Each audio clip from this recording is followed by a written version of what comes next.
Well, Outcome Memory 0.2 came out. Did it stuck the landing? So, pretty bad timing there, huh? Yeah, I really heavily considered just scrapping this video entirely, but I put effort into this video, and ultimately, Outcome Memories is something that I am very passionate about, so I I am going to be fair to myself, and I am going to still publish this video. I really wish that I could have just gotten this out sooner, but you know, real life stuff. I have a real life job. You know, I have friends and responsibilities, and yeah, God, it's a mess. I will probably drop a video like later this week about things, but I will have to think about it. For now, please just enjoy the video. Like, maybe, I don't know, pretend that it's like January 5th or something. I don't know. Anyways, yeah, enjoy the video. Thank you so much for your time, as always. I'm really sorry that this is the context you have to watch the video in, but there's nothing I can do. Sorry. Let's talk about it. Some of you already know I've made an Outcome Memories video in the past. It was my first proper upload. In the video, I specifically pointed out the lackluster scoring system and how it seemed to put a greater focus on your escape rather than how much you contributed to the match. Since then, the game has changed quite considerably, adding a whopping 4 new characters and 3 new maps, one of which being a rework of what was one if not the most disliked map in the game. Seeing as I have commentated on the game before, I thought it would be nice to do a quick check-in. This isn't going to be a really well edited video or anything, it'll mostly be my ramblings about the update as someone who really likes the game. Starting with the... Have a nice fall, you stupid— Blaze and Silver are welcome additions to the roster of characters. Visually, their powers look great and the models look very cute. Speaking of cute, Tripwire is adorable and probably my favorite model of this game, though I'm pretty biased.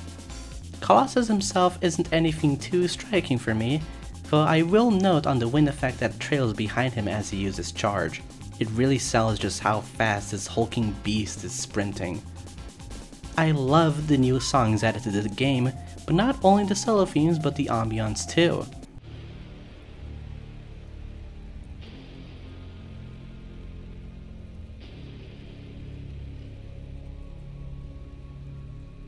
It sounds properly threatening given the state Angel Island is in, giving a sense of urgency even in quiet moments like something might jump out at any second. Another shout out to Tripwire, her chase theme is so damn good.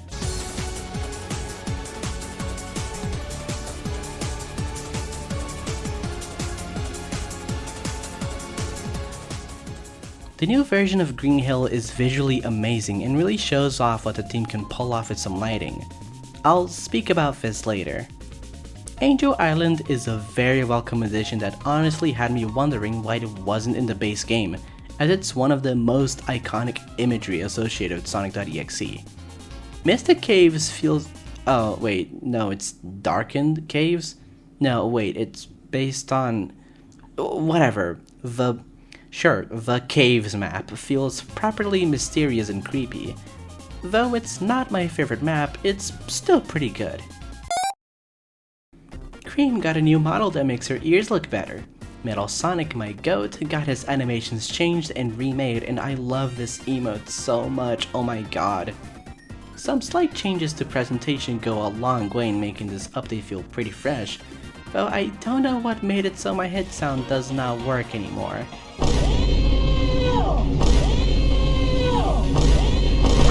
You can finally use the shop when you die, yay!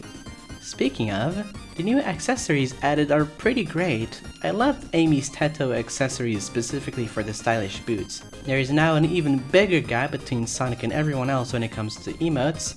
Metal's new accessories, specifically being able to choose the eye color, is a very minimal but nice thing to add. I can't say I'm disappointed, but I'm pretty surprised on the low amount of cosmetics after Blaze and Silver. and how some characters didn't get anything aside from new emotes. Editing Madeline here. This part of the video was recorded before the Christmas update, where they gave like a bunch of characters new cosmetics, like Silver, Knuckles, Tails, Sonic, of course. But still, still nothing for Blaze. She gets a little Santa hat. Whatever, I guess. Sure, why not? There is still no tutorial in-game, nor a proper explanation of the survivors. There is no official wiki still. If the new survivor is having some pretty weird mechanics, and with meter, with movement and whatever, like, tell me a new player is going to figure out that hitting one of Silver's rocks makes the EXE unable to M1 for a period of time. There's no new settings added at all, though they're working on that, and Tripwire doesn't earn score properly. This might be outdated, but when Tripwire kills with her mines reach out on Brighter Day, they don't count towards her kills. Look at this. It's beautiful. And then it's gone. Why? This is easily the best the game looks, and it's just gone like that. And I do get technically why, but guys, not every single map needs to be gloomy and grey. It takes away the unique identity of all of these maps and make them feel samey, only distincted by their environment. Green Hill becomes sad and grey. You Can't Run is already sad and grey. Mystic Caves is black and grey, and then Angel Island is a blurry orange.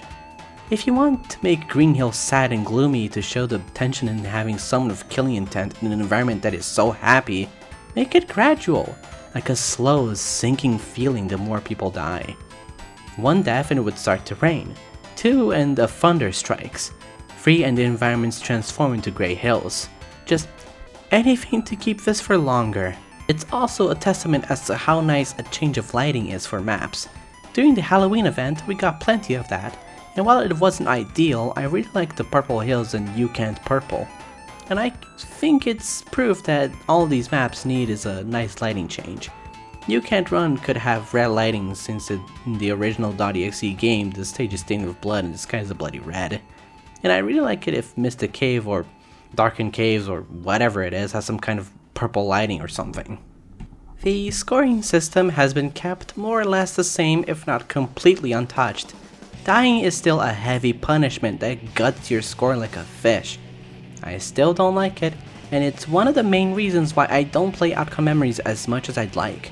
On that note, I believe there's some pretty big oversights that I believe make the experience with the new survivors less enjoyable.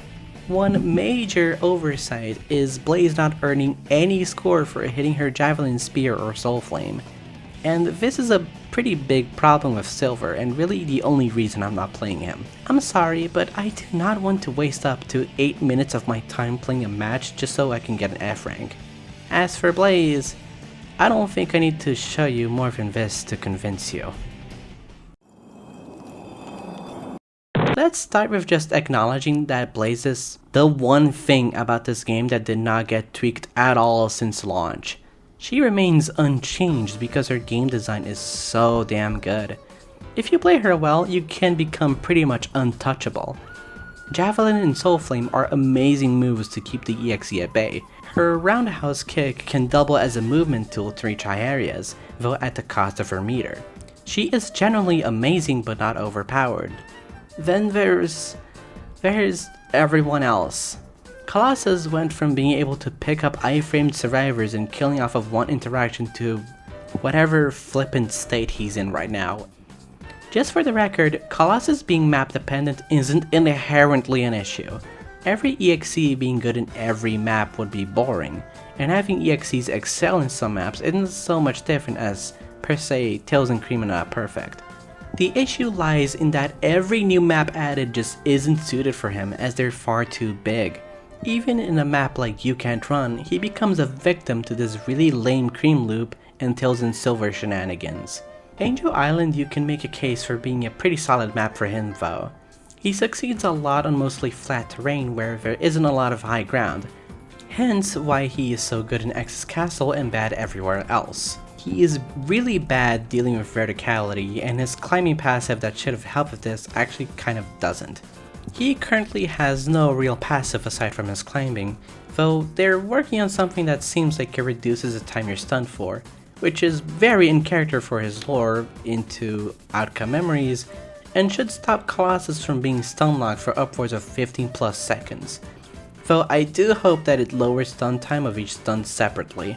Hitting a destructive charge into a wall just for Colossus to immediately recover would be terrifying.